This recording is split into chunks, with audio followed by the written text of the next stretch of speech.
باپا آپ سے سوال یہ ہے، اکثر نوجوان گولڈن دانت لگوا رہے ہیں، پیتل کے دانت لگوا رہے ہیں، اس میں کیا نماز جائز ہے؟ نماز ہو جائے گی یا؟ کہ مردوں کے لیے سونے کے دانت لگوانا کیسا؟ گولڈن دانت؟ صدر الشریعہ مفتی امجد علی اعظمی رحمۃ اللہ علیہ فتاوی امجدیہ میں فرماتے ہیں امام اعظم کا مذہب یہ ہے کہ سونے کا دانت بنوانا جائز نہیں،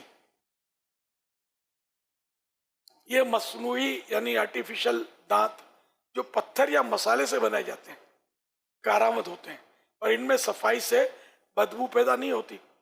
میں نے خود بہتوں کو دیکھا ہے کہ ان سے اچھی طرح کھاتے ہیں، رہی بدبو وہ صفائی سے جاتی رہے گی، ان میں اتنی بدبو پیدا نہیں ہوتی کہ صاف کرنے سے بھی نہ جائے۔ لہذا ایسی صورت میں سونا استعمال کرنا بلا ضرورت ناجائز ہے، بلا ضرورت ہوا جو تو ناجائز ہے۔ حوالہ فتح امجدیہ جلد 4 صفحہ نمبر 106۔ اب جب لگائے زینت کے لیے سونے کے دانت، یہ تو ضرورت تو ہے نہیں، اس ضرورت میں ایسی ہو کہ اس کو ضرورت شریعت تسلیم کرے۔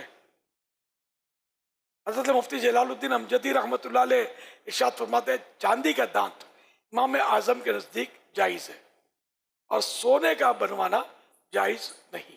حوالہ فتاوی فیض الرسول فتاوی بحر العلوم میں سوال ہوا، مرد سونے کا دانت کسی بیماری کی وجہ سے منہ میں لگوائے تو درست ہوگا؟ اس کے جواب میں فرمایا بلا ضرورت ہے، اس لیے ناجائز ہے۔